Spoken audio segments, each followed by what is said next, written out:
ஒன்னு சொல்றேன். நீதான் இந்த வார்த்தையை நான் பைட் பண்றேன். ஏன் பண்றேன்? கம்முனு பேசிட்டா. நான் welcome to Bigg Boss Tamil 5 minutes review. இன்னைக்கு ஷோ ஸ்டார்ட் பண்ண உடனே எஃப்ஜே வந்து தர்பீஸ்க்கு ஒரு அட்வைஸ் பண்றாரு. அது என்னன்னா, இந்த மைக்கு அப்புறம் வந்து தலையில வைக்கிறதெல்லாம் வந்து கீழே தூக்கி அடிக்க கூடாது அப்படின்ட்டு. உடனே இந்த தர்பீஸ் சும்மா இருப்பாரா, அவரும் ரிப்ளை பண்றாரு. அதாவது நான் ராஜா ஆனதுல இருந்து உனக்கு வந்து ஒரு வைத்தறிச்சல், அதுல தான் நீ இப்படி பேசுறேன்ட்டு. அதுக்கு எஃப்ஜே வந்து ரிப்ளை பண்றாரு, நேத்து உங்களை தூக்குனது யாரு அப்படின்னு கேட்டு முடிக்கிற கட்டியும் தர்பீஸ் சொல்றாரு அதெல்லாம் வந்து ஸ்கிரிப்ட் அப்படின்ட்டு. அதுக்கு பார் வந்து நேத்தே எனக்கு தோணுச்சு சொல்லலான்ட்டு, ஆனா நான் சொல்லல அந்த மாதிரி சொல்லி தர்பீஸை வந்து காண்டாக்கிடுறாங்க. தர்பீஸை காண்டாக்குனா சும்மா விடுவாரா? பார்வை பார்த்து நீ டே ஒன்ல இருந்து வந்து கேம் விளாண்டு இருக்க அப்படின்னு தர்பீஸ் வந்து பார்வை பார்த்து அது இதுன்னு சொல்லி விட்டு வர்றாரு. அது மட்டும் இல்லாம பார்வை என்ன பார்த்தா காப்பி அடிச்சு பேசுறாங்கன்னு சொல்லிட்டு சில வேர்ட்ஸ் எல்லாம் சொல்லி இதெல்லாம் நான் சொன்னது, ஆனா பாரு அவங்க சொன்ன மாதிரி சொல்லிட்டாங்க அப்படின்னு சொல்லி விட்டு வர்றாரு. தர்பீஸும் அவங்க தங்கச்சியும் வந்து அங்க அடிச்சுக்கிட்டு இருக்காங்க. ஆனா ஒரு பீஸ் கூட கண்டுக்காம பாட்டுக்கு சாப்பிட்டு இருக்குங்க. அதுக்கப்புறம் தர்பீஸ் சாம்ராஜ்யம் வந்து 2 கேம்ல தேய்ச்சனால தர்பீஸ் சாம்ராஜ்யத்துக்கு வந்து 2 வைர கற்கள் வந்து பிக் பாஸ் தராரு. அதுக்கப்புறம் தர்பீஸ் வந்து ராணி வந்து புகழ்ந்து பாட, கானா வினோத் அவரை இகழ்ந்து பாட ஒரே கூத்தா இருந்துச்சு போ. அதுக்கப்புறம் அரோரா வந்து ஒரு வழக்கு வைக்கிறாங்க தர்பீஸ் மேல. அதுக்கு வந்து பாரு வந்து 2 பேரும் வாயிலையும் வந்து பாஸ்தா போடணும் அப்படி சொல்றாங்க. அதுக்கு அரோரா ஒத்துக்க மாட்டாங்க.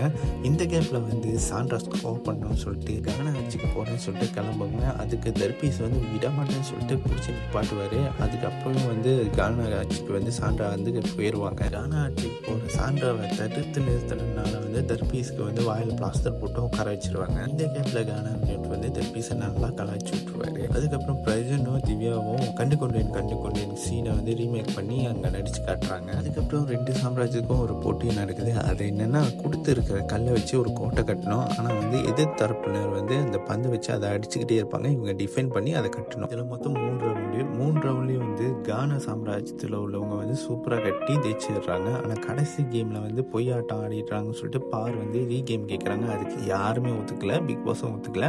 அதனால ரீகேம் ஆடாம கானா சாம்ராஜ்யம் வந்து ஜெயிச்சிடுறாங்க. அதுக்கப்புறம் பிக் பாஸ் வந்து இந்த மாரக டாஸ்க்ல வந்து தர்பீஸ் சாம்ராஜ்யம் தான் ஜெயிச்சிச்சுன்னு சொல்லி அடுத்த வாரம் தலை போட்டிக்கு வந்து நீங்க ஒரு ஆளு சேர்ந்து பேசி முடிவெடுங்க அப்படின்னு சொல்லி விட்டுறாங்க. அதுக்கு வந்து எல்லாமே வந்து சுபலட்சுமியை சொல்லிடுறாங்க. அதுக்கப்புறம் எல்லாத்தையும் லிவிங் ஹாலுக்கு கூப்பிட்டு பிக் பாஸ் வந்து ஒரு டாஸ்க் தராரு. அது என்னன்னா, இந்த வீட்டில் யார் பெரிய மனுஷன் தனமாக கரெக்டாக ஜட்ஜ் பண்ணுறாங்களோ அவங்கள வந்து 3 பேரை நீங்கள் சொல்லுங்கள் அப்படின்னு சொல்லி கேட்குறாங்க. அதுக்கு எல்லாமே வந்து விக்ரம், கனி அப்புறம் வந்து அமித்தை எல்லாமே சூஸ் பண்ணிடுறாங்க. இவங்க 3 பேரையும் கூப்பிட்டு வச்சு பிக் பாஸ் வந்து ஒரு ஆப் வைக்கிறாரு. அது என்னன்னா, இந்த வீட்டில் யார் ரொம்ப மெச்சூர்டாக நடந்துக்கிறாங்க, யார் வந்து சின்ன பிள்ளைத்தனமாக நடந்துக்கிறாங்களோ அவங்கள வந்து 1 to 14 வரைக்கும் வந்து ரேங்க் பண்ணணும். இந்த 3 பீஸுங்களும் என்ன பண்ணுதுங்க, இதை வந்து நம்ம வெளியே சொன்னால் இதுங்க நிற்காதுங்க. அதனால் வந்து முதல் நிற்க வச்சிருவோம், அதுக்கப்புறம் சொல்லுவோம்னு சொல்லிட்டு முதல் நிற்க வச்சுட்டு அப்புறம் வந்து சொல்லுதுங்க. உடனே எல்லாமே காண்டாகிருதுங்க. என்னக்கிட்ட இந்த டாஸ்க் படி பார்த்தா பார்வையும் திவாகரையும் கடைசியை போட்டு ரொம்ப கரெக்டான ஒரு டிசிஷன் தான். இருந்தாலும் பார்வை திவாகர்லாம் என்ன ஒத்துக்க போகிறாங்க, சண்டை போட ஆரம்பிச்சிடறாங்க. எப்போதும் போல் பார்வை மட்டும் இல்லை, மற்ற எல்லா கண்டஸ்டன்ட்டும் வந்து சண்டை போடுறாங்க. அது எப்படி வந்து எங்களை வந்து நீங்கள் இந்த மாதிரி நிற்க வைக்க முடியும்ன்ட்டு. அதுக்கப்புறம் பிக் பாஸ் என்ன சொல்கிறாரு, இந்த ரேங்கிங்கில் கடைசி 3 பேரை வந்து ஜெயிலுக்கு அனுப்புங்கன்னு சொல்லி அனுப்பி விட்டுறாரு. அதுக்கு எஃப்ஜே வந்து